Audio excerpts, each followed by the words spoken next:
Oh my God, was it not recording this whole time?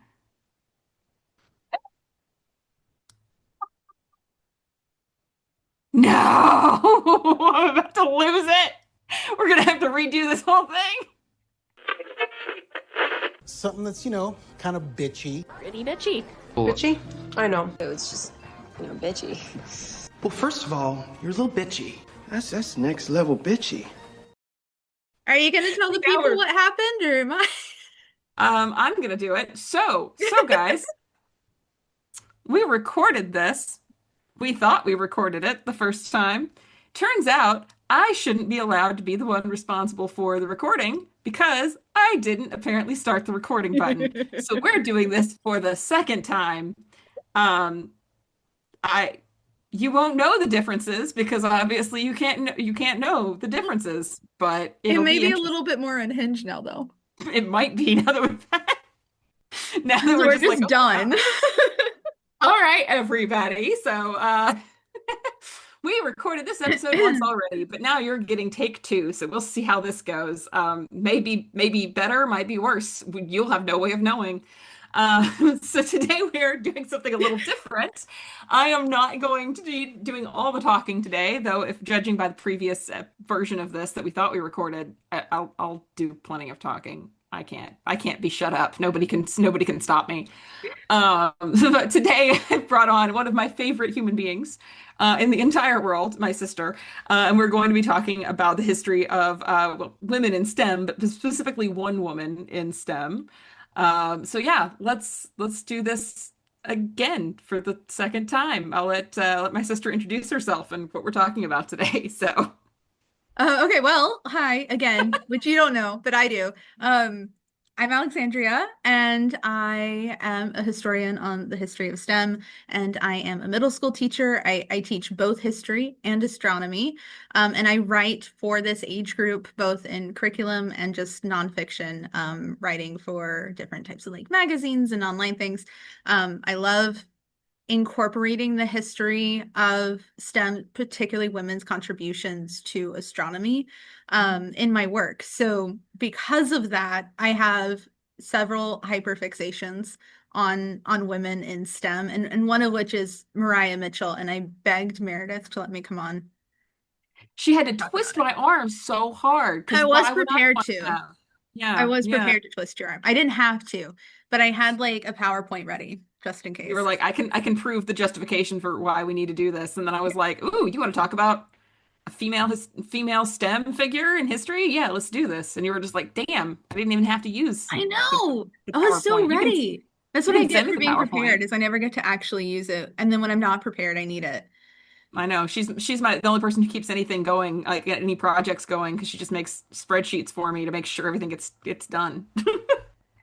Speaking of projects, wink, wink, nudge, nudge, what we're working on at the moment. You guys don't get to know about it yet.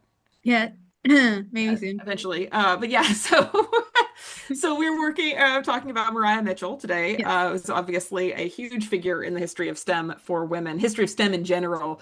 I hate to say like, oh, she's just a figure for women in STEM because she's important just generally speaking, but Right. since I do talk about women's history here, she is big in the history of women in STEM. So yeah, how did you end up becoming sort of fascinated with this particular woman as a hyperfixation?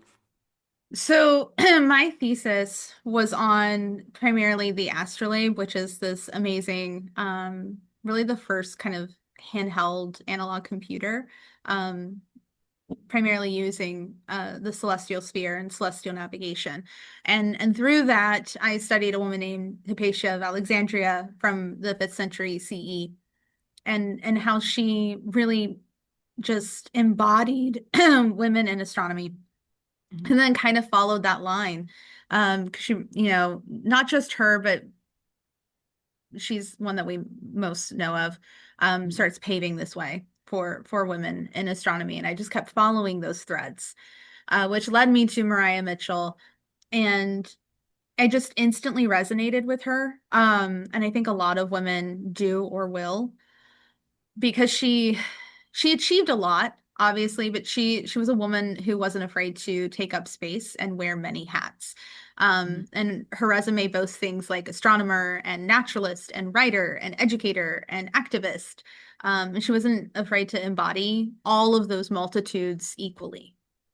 And I think so often women in the workforce, and it's completely justified, but we tend to get very focused on the importance of picking the thing. And that becomes a way to define ourselves and to prove that we deserve to be in the room. Yeah. So, And you may be like very ultra specific, of maybe you won't say like I'm just a historian, but you will say my research focuses on. right. Which heck yeah, wear those accolades. I'm not saying that. Mhm.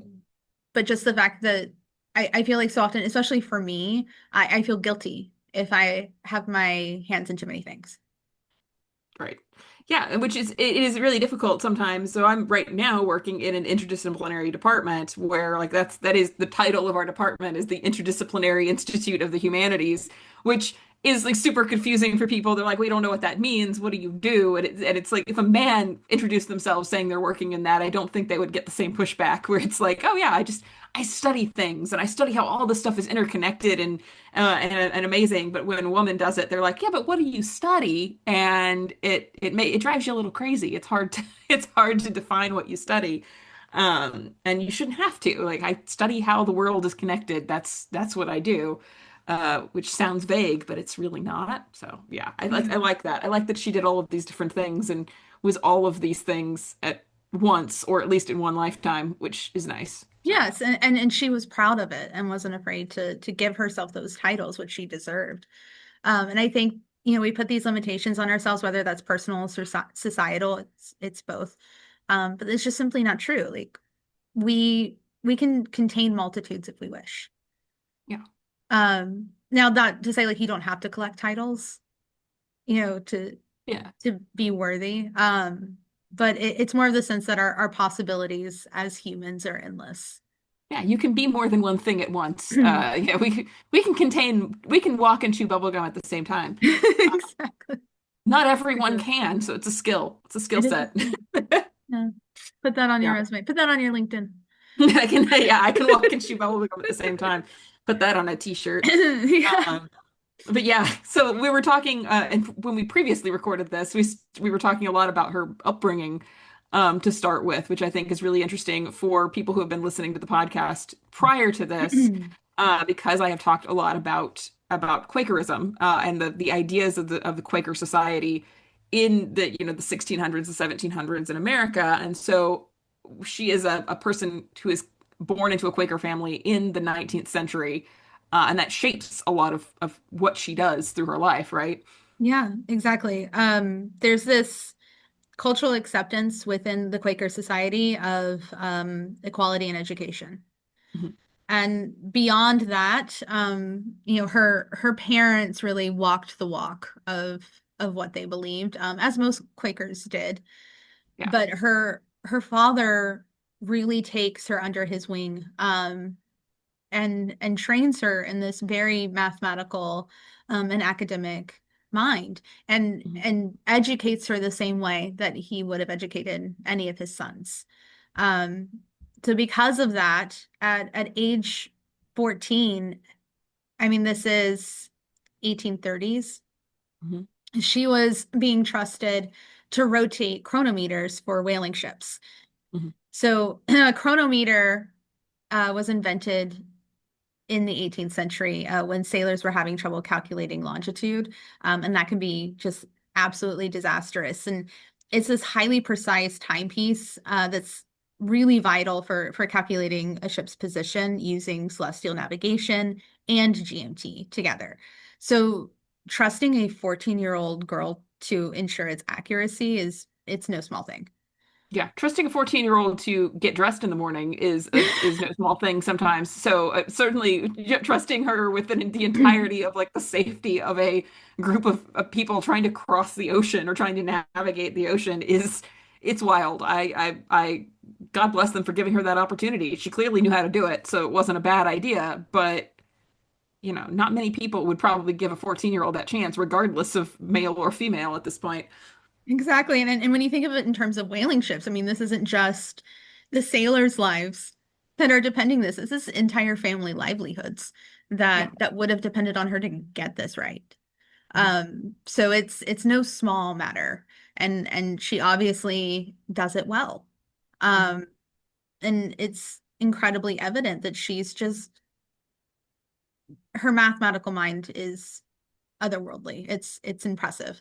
And she contains this love of pushing forward and getting better and learning. And I think to do what she does throughout her life, you really have to have a love for academia, Yeah. or it just would not have worked. And she takes that into even from early adulthood, really just wanting to make this accessible. Mhm. So she becomes the Nantucket Athenaeum's librarian Mhm. and really opens up access to knowledge to her community.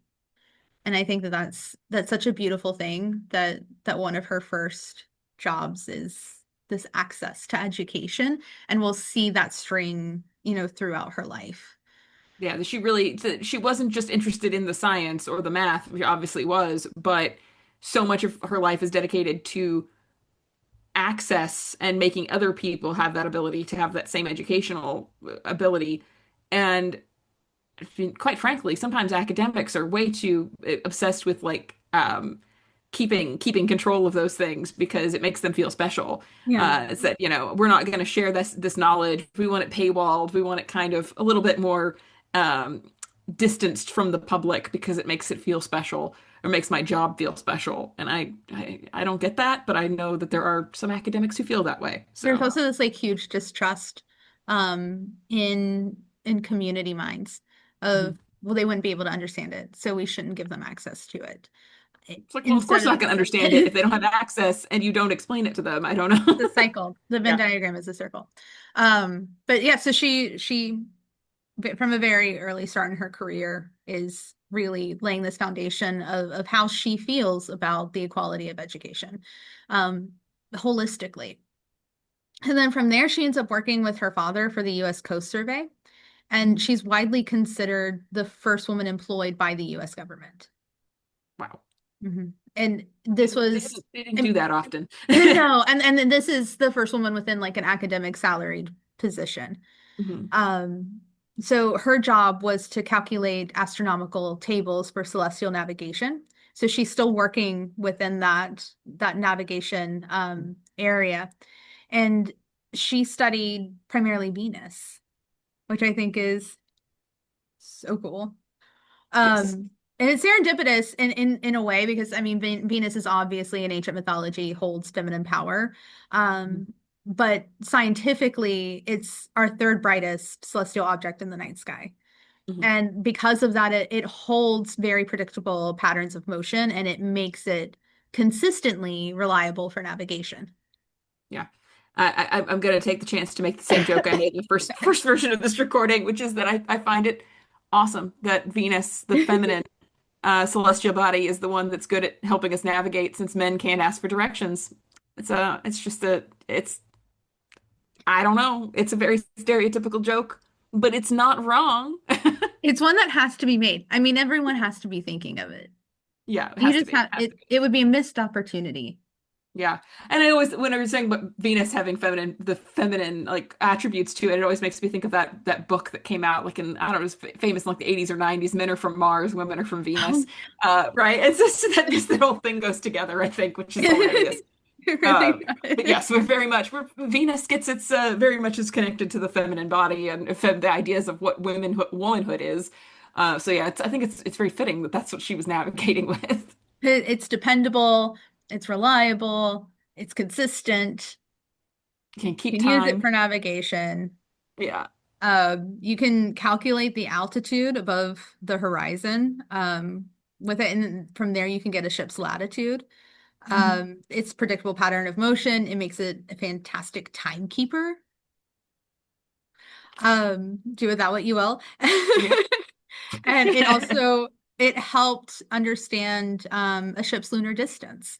So it really puts into context that again, that importance of Mariah's work and in this capacity regarding data sets. It's they weren't just giving her like pencil pusher work. Yeah. You know, Which like you might think that just because she's working with the same group their father is working with, like, oh, they're like, oh, well, he wants to give her a job, so we'll give her some little like secretarial job just to make right. him happy. No, they saw her skill set and they said, let's give her a really important job. She can definitely handle this. Exactly. Exactly. It held incredible significance. It wasn't a token position at all. So like an astronomical table, for instance, it facilitates the prediction of celestial positions, including those of like the sun and moon and planets against fixed stars. So it's a data structure that's commonly formatted within rows representing specific entities, and then columns representing properties such as right ascension and declination, which is our celestial latitude and longitude. And then also the magnitude. So our first that we have, our first example of this kind of astronomical table data structure is from Ptolemy in the 2nd century CE in Alexandria, Egypt. I mean, this is like the OG stuff. This is what we've been using, like we've been using this to navigate for like since written history at the very least, we know. So she's doing like very important age-old work that's been keeping people Exactly. alive, navigating for centuries. Yes. Yes. I love data sets. You're such a nerd. I love it. Oh my God. We're also this is why we get along so well. We're both just nerds. We are both nerds, I and love it's it. fantastic, and I love it. Mhm. I'm going Mhm. to make sure that this is still recording. It is. It is Okay. still recording. We have to double check every now. I Okay. keep going back to look. I'm like, is I'm it recording? traumatized now. We're so traumatized. Like, just leave it. Leave it up to me to cause an entire hour's worth of recording to just be poof, we didn't even do it. It's fine. So, We all make mistakes. hitting back. Um, so she's already doing this incredible work. But it was October 1st, 1847 that arguably changes her life. And it's this turning point that really just solidifies her mark in science. Mhm. That night, Maria Mitchell identified what would become known as Miss Mitchell's comet. She discovers a comet.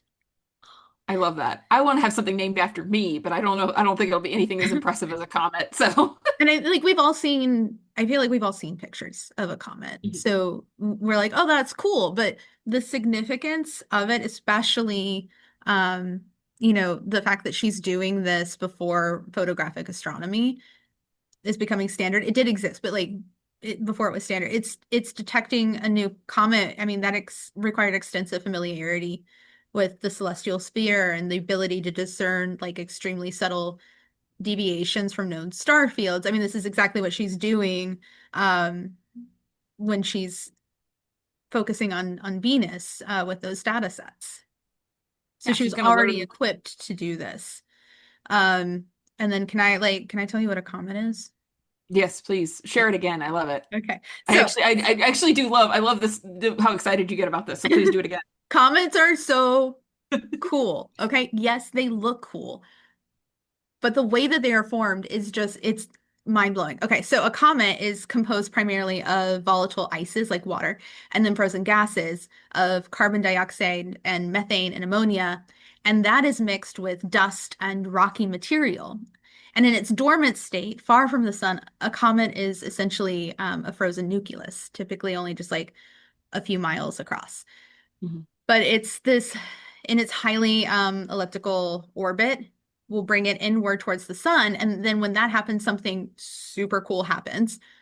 The solar radiation heats the surface, and then Mhm. the ice begins to sublimate, meaning it transforms directly from a solid state to a gas state.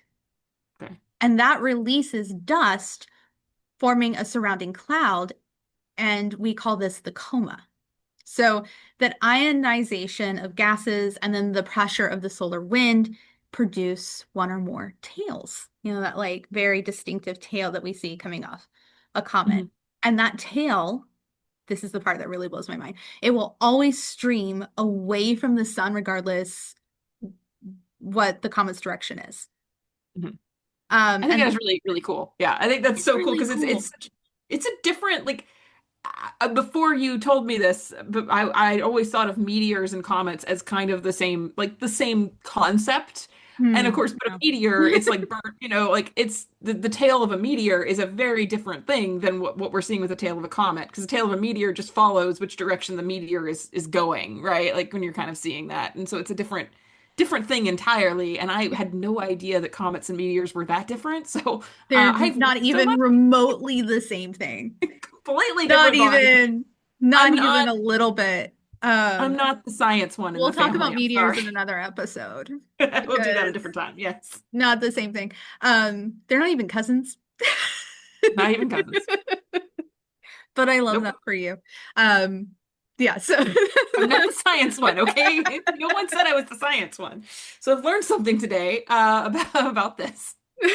so so yeah, so it, like the tail will always go away from the sun regardless of where it's traveling. And so these features make comets uniquely identifiable. Mhm. And once their orbital path um are measured, it can allow astronomers to determine things like their velocity or their Mhm. spatial orientation relative to Earth. Okay, very cool. They're so cool. And I'm not the only one who thinks they're cool. Um, Of course not. of course not, but Of course not. the King of Denmark also loved comets. He loved astronomy, period. Like it was a hyperfixation for him. And Mhm. so he awarded medals within the scientific community for discoveries like this. And he awards one to Maria Mitchell. And this was a distinction that was just usually awarded to male European astronomers. So this really placed her firmly within the professional scientific circles at the time, when women were rarely acknowledged as contributors, period. Right. I love that. She was And getting that like it was like this is a huge opportunity for her to be like, "Ha, I can do the same thing that you guys can do and do it just as well or even, possibly even better, who knows." But she's doing the same work that these men are doing and getting rewarded for. exactly. It's so cool. And that trajectory just continues. She's appointed as the first astronomy professor at Vassar College in 1865. Mhm. And the significance of that goes far beyond just the personal milestone, which is, big in its own right. But at the time, Vassar was one of the very first institutions in the United States that was designed specifically to offer women an education on par with men's colleges like Yale. Right. Because Yale, if you don't know, Yale was not always co-ed. It was a men's only Yeah. institution. Most Um, of yeah, most of our educational like the older educational facilities that we have in the US or in Europe, those were almost always male focused. And even if they did allow women in, they allowed them into very specific degree paths or very specific types of training. Because it was the idea was like women are different than men, so they are not going to succeed in the same fields that men go into. They only need to learn women's stuff. Like the idea of we go into like the idea like, oh, secretarial work, we can teach them how to type, but we're not going to teach them how to do anything more complicated than that because that they wouldn't succeed in that anyway. So that very much is a major issue. And so Vassar being like, hey, we're just going to teach them all the same things at the same level that men are being taught. It's pretty wild for a university to do that at the time. yes, exactly. And then to focus specifically on women, because like Mhm. the Harvard College Observatory eventually follows suit. Um, Mhm. but again, just an entire college that was focused on the academic rigor for women Mhm. is an experiment. It was a social experiment of the time, and she plays a defining role in that. Um, which is, I mean, so cool. However, and we were talking, I'm obviously we're talking about this because we tried to film this before, but Yeah. even then, so it's this amazing thing in the equality of education and access to education and women's equality. But Maria Mitchell is still fighting for equal pay.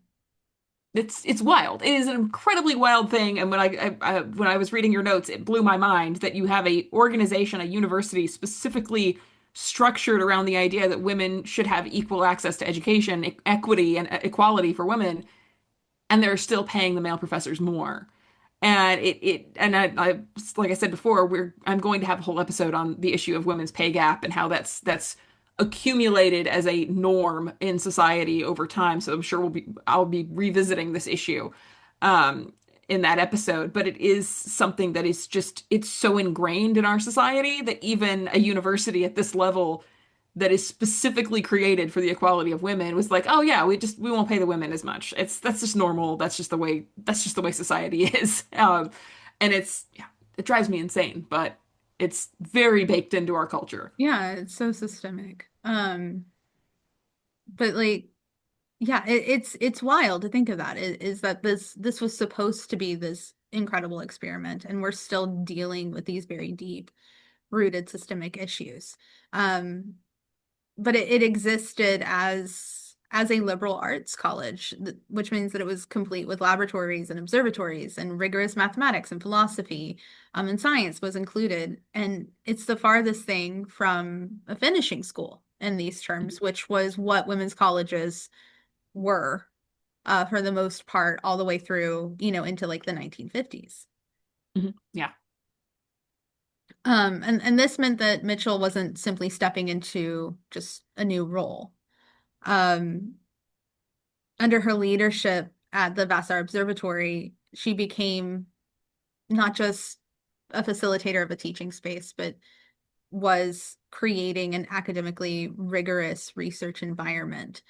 So students were learning to calculate star positions and measure planetary transits and compare observational data the same way that their counterparts at men's colleges were expected to do. They didn't get off easy. She held them to that standard. Yeah, absolutely. I think that's such a I'm sure there were the occasional students who went into this college still thinking that it was going to be sort of an easy, oh, I took this for fun. Like I'm literally just a girl. I don't want to, I don't want to have to do all this math and science. I'm just doing this for whatever reason. But I think it probably a relief for some of them to go into a academic field, go into an educational facility and not be talked down to or condescended to or expected to do Mhm. less just because they were a woman. Right. Because we still have that. We still see that today where, you go in and it's like, well, you're in the STEM field, but you're a woman, so you're not expected to succeed as much as the men Right. at that level. So I can imagine a certain level of relief from the kind of women who would want to go to this university saying, oh, okay, you're expecting something from me. I'm going to rise to the occasion. Exactly. And to be seen as an astronomer, because most women who were able to break out professionally within this field were computers. Mhm. And that is amazing in and of itself. Uh, Yeah. Being a computer, like not computer, Yeah. but computing mathematical equations, spectrographs, which it's like a whole other thing with calculating like light from stars. Um, Being seen as a whole, just as an astronomer, was a big deal. Yeah, you're not just somebody who creates data for real astronomers. You are the Exactly. astronomer. Yeah. Exactly. And what's crucial is that Mitchell's scientific work existed alongside her social principles and was not apart from them. So her work in activism is sometimes framed as like a side note to her scientific endeavors. And it's a shame because, like, as we can see of her, even just in her role as a professor, it's central to how she understood her role in everything. Yeah. She didn't see education and science and civical engagement as separate realms. And to her, they were all connected by the same principle of intellectual equality. And that really stirs back to her Quaker roots. Yeah. And as I was saying before, Quakerism, it is a full life philosophy. It is not just something that you go to church on Sunday and sit there and listen to a sermon and then go home. There isn't even sermons in a Quaker church. It's the concept of what Quakerism is completely different than what any of us who grew up in Christian backgrounds would expect from that angle, but it's about learning to speak and to share what you believe, and not just within the context of your meeting house, but to go out and share those ideas with the world. It's a huge part of why Quakers got into so much trouble back in the day, Yeah. because the entire concept of it is like, if you want to just stay in your little Quaker community and practice what you preach there, we can all ignore you. We can pretend that you're just some weird cult over there and not deal with you. The problem is that Quakers continuously came into society and said, "You're doing this wrong. Slavery is wrong. Subjugating women and making them second-class citizens is wrong. This is not what should be happening in a Christian society. We don't believe in this." And they would go into Puritan areas or Catholic areas and say, "Hey, you're not very good Christians, actually." And that had a tendency to piss people off, unfortunately, back in the Oh, 17th and 18th centuries. So, I mean, she's just carrying forward a long-standing tradition within Quakerism, which is going into the public area and saying, "Hey, you're doing it wrong. Here's a better way. Let's focus on having people who are skilled at a job do the job, yeah. do the education, not just on focus on what's in their pants as proof of their intellectual capability." Which I love that about Quakerism. I'm not a Quaker, but I do feel a very keen like connection with them on that level, to the point where I'm planning a little bit of a little trip to one of the Quaker kind of holy sites here in England, Oh, I love probably that. at some point. So one of the ones I talked about in my episode on Quakers, because it's huge. The mother of Quakerism has her home Oh, on cool. the west coast of England. I'm on the Oh, east okay. coast, so it's going to be a little bit of Yeah. a trek to go over there. But Ooh, you should come then. maybe over maybe over spring break. I don't know. We'll see. That'll We'll see be how so that goes. But cool. yeah. Yeah. And you know, obviously Mariah Mitchell focuses on gender equality. Mhm. But to her, equality would have been holistic and all-encompassing. So the Mitchell family home participated in the island's abolition network, and then in the decades leading up to the Civil War, she attended and supported anti-slavery lectures, many of them hosted by figures like Frederick Douglass. So she really did have this understanding of equality needing to be all-encompassing. Mhm. But she does expand into the women's rights movement as she becomes a prominent educator and realizes that she's placed in a position where she can really let her voice be heard within this movement, especially regarding academic equality. Right. Yeah. So she worked alongside women such as Elizabeth Cady Stanton, and she argued that women's intellectual equality demanded political equality. Lucy Stone, whose insistence on women keeping their legal identities, and that resonated strongly with Mitchell's own views on autonomy. Mhm. And she collaborated with Julia Ward Howe through the organizational networks that supported women's conventions and education reform. Mhm. And these roles, they weren't symbolic. It was administrative and intellectual and persistent. And she delivered talks at women's congresses and published essays on the necessity of women in scientific fields.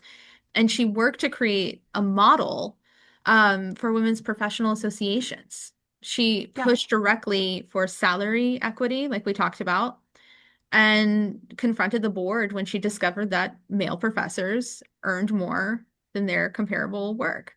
I Uh, imagine that was not a very fun conversation for the board. Probably. I mean, Probably just not. imagining that. And that conversation did not go over well. They were like, "Oh no, we don't like being confronted on this." But No, she does but she not seem always, like a person who would have gone easy on them on this. no, I don't think so. And that was Yeah. because every time Mariah Mitchell uses her position of power to push and advocate for women's rights, she does it in a sense of just like data. And looking at it from this very rational point of view. So she argued that if women are capable of rigorous academic achievement, then their labor deserves to be equally compensated. It just is very black and white. Like, hello, this shouldn't even If be I'm a doing conversation. if I'm Um, doing the same job this guy over here is doing, I should be paid more. I should yeah, be paid the same amount he's getting. There's just no excuse for that. And it is it's for in academia, there's nothing more shaming than somebody being like, the data proves that you're wrong. Like the data, you're doing a wrong thing based solely on, social convention or what you think is normal, not based on the data. And I think that that's incredibly shaming in that arena of the world. exactly. I mean, Stanton argues that women's exclusion from higher learning produces this false narrative of inferiority and that that was intentional. And Mhm. Stone insists that education and political rights were inseparable, and so does Maria Mitchell. We have writings of hers where she talks about denying women's advanced education dwarfs the mind, and that suppressing women's intellectual growth was not just a loss individually, but just society as a whole. Mhm. And so we have this clear through line for Mitchell where women must have full access to the tools of education and employment and community and civic voice.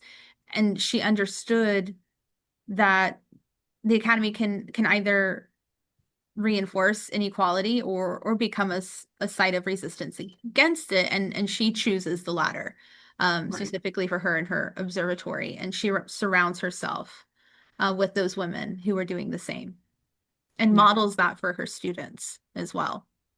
Which is such a huge thing at modeling of that for students. As I mentioned in my episode on Quakers, the ability for a generational ability for people to learn to stand up and speak on equality is so important because you have, like I mentioned in my episode on the Quakers, where a daughter sees her mother doing this, she's going to naturally think that that's the way to do it. Like I'm going to do this. Same thing for a student who sees their teacher doing this work, especially in politics and activism, as alongside her normal work in academia. They're going to see that as the natural, normal thing for them to do with their own careers, and that's such an important thing to it feeds into this generational change that we want to have happen. So, Exactly.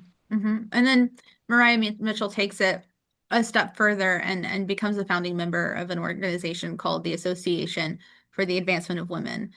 And this is founded in 1873. And it wasn't like a social club or like a symbolic community, which I think a lot of people, like if you hear that big name, kind of think it's this kind of symbolic thing. But it was an early national organization and it focused on expanding women's opportunities in education and science and industry.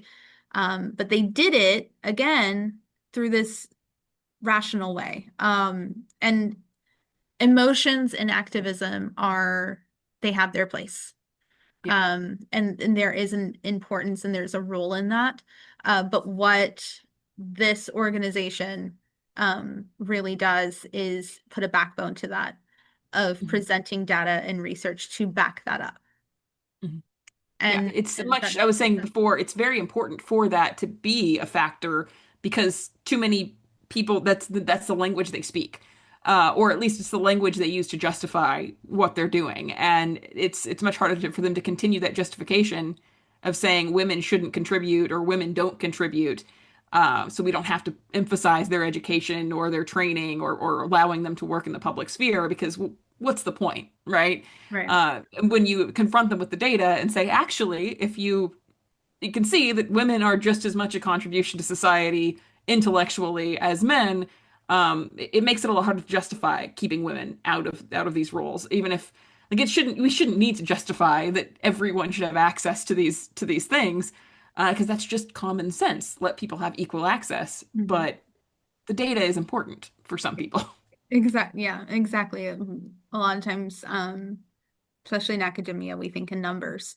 And Mhm. by doing this, it bridged this thing between the rights movement and then the emerging professionalization of women's intellectual labor. Mhm. So she was the organization's one of their most visible scientific voices.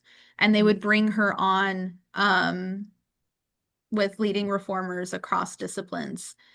And this included, the women that I mentioned before, and including Mary Livermore and women educators from institutions across the country as well. And it made it unusual for the time because by doing this, there was this wide range of topics. It wasn't just focused on women in science or women in astronomy. They spoke on all issues, not even just suffrage. So they're looking at things like the inequality in public health, labor conditions, education reform, access to scientific training, property rights, and the representation of women in academic societies.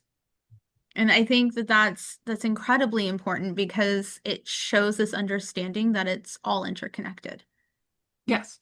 There's so many systems that are created without women in mind or created intentionally to keep women out of them. And so much of our like we're still going through this today, which is that women aren't taken seriously in medical by doctors. They aren't taken seriously when they have complaints, and things like just the fact that crash test dummies are created based on male body types and shapes, right? Hmm. Where women aren't even considered in the research, and it's mind-boggling and just and anger-inducing, right?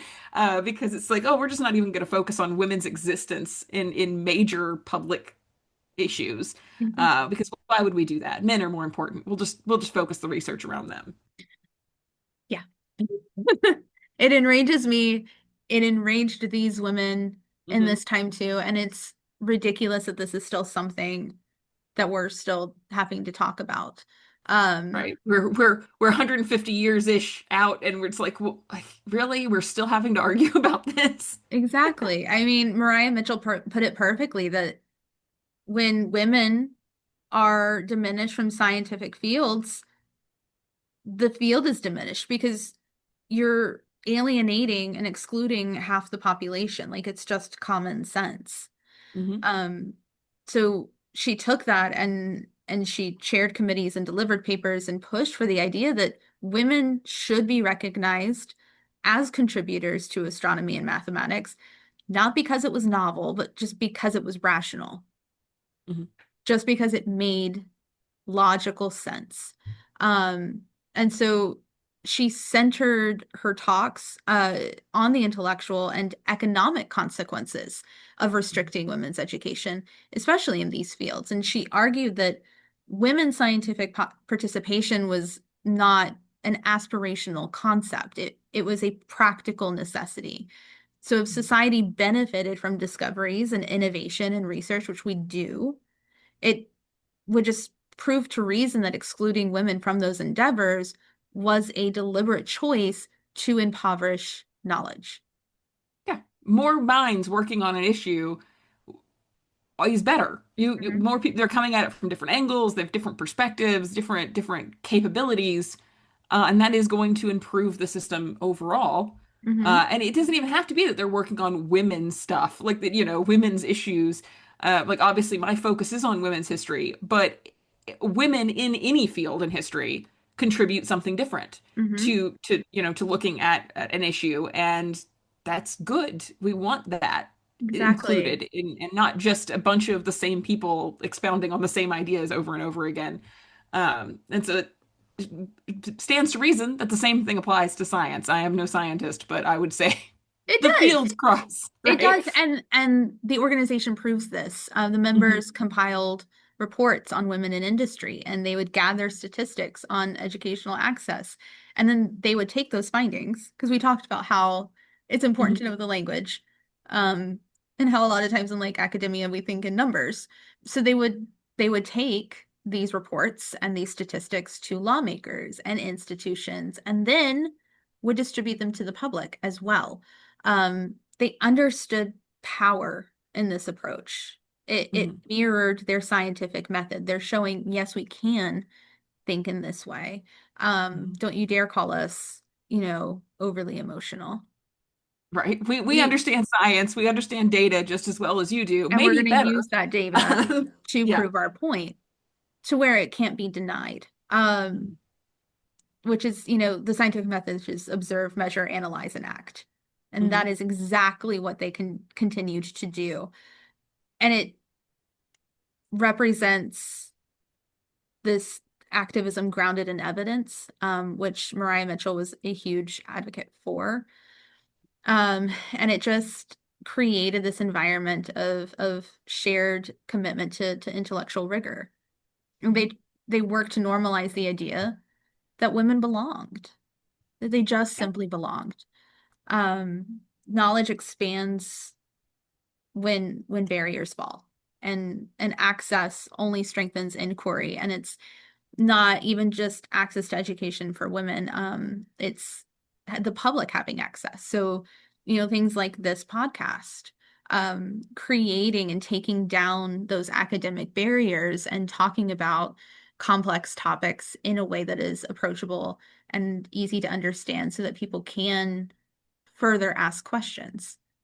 Yeah. That's my entire purpose is if my job is just to like create data and analyze things and write really dense opaque reports or papers that never get read by anybody. It just I mean those things are important. I'm not knocking people who do that and that's their whole career, but I don't feel like it contributes as meaningfully in some ways as explaining this to the public. And like we were saying before about education, it's not about teaching, right? It's not about teaching someone a set of ideas. It's about teaching them to think about those ideas Mhm. and ask questions about them. So when you go into a situation after listening to my podcast, it's something I hope people are asking themselves, but why? Like, why is it this way? How did it get this way? How do we stop it from being this way? Not just, oh, that's just the way it is, which is how people tend to look at, the world around them. They just say, Mhm. oh, well, that's just, I don't make as much money as a man. That's just the way it is. They don't think about why it is or ask as many questions as they possibly could about it. So Exactly. I think it means a lot. Yeah, there's power in curiosity. I always tell my students that my job isn't to teach them what to think, is to teach them how to think. Mhm. So equipping them with the foundation to ask questions, and to Mhm. follow those questions. And I think it's a real disservice, and Mariah Mitchell did too. It's a disservice when we create a barrier, Yeah. We in want more access people. to education.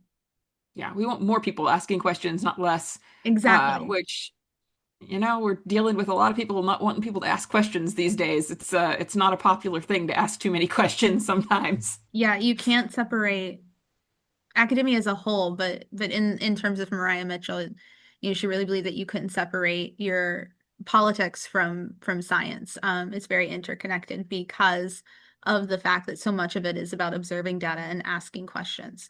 Um, and when we when we do create those barriers, or we start distrusting the public's ability to understand complex topics, we only feed into anti-intellectualism. So even by being like, I'm going to separate, you are still feeding into, the greater political ideology.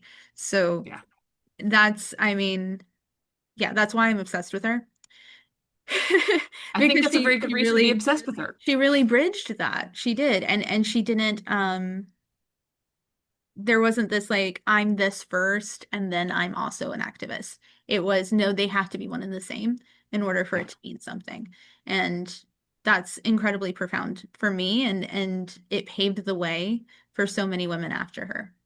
yeah, and in our first recording, I was saying if the work you're doing isn't meant to make the world a better place or try to improve upon, you know, whatever, our environment, our political policies, our education, whatever. What are you doing? Like what is the point? It's all just kind of self-congratulatory at that point. Which, I'm not saying don't be self-congratulatory. Do things that make you feel good and make you feel like you're that you enjoy. but I do want the work I do to mean something a little bit more than just, publishing an article. Don't I stop want to do something else. Yeah, don't stop at that. Make it mean something for people outside of your field, Yeah. not just within your field. So, I and I think agree. Mitchell is a good example of that for I sure. agree. So I'm so happy I had you on to talk about her because, I did the whole episode of Matilda Jocelyn Gage, same time period, same ethos in a lot of ways. But it's just a person I didn't know that much about. So I need to have more people on to talk about their hyperfixations, I think, because it's so much more fun to learn about it from somebody else who's, really, really loves the person or really loves their history and what they've done. Because I can only do so much with my reading and things like that.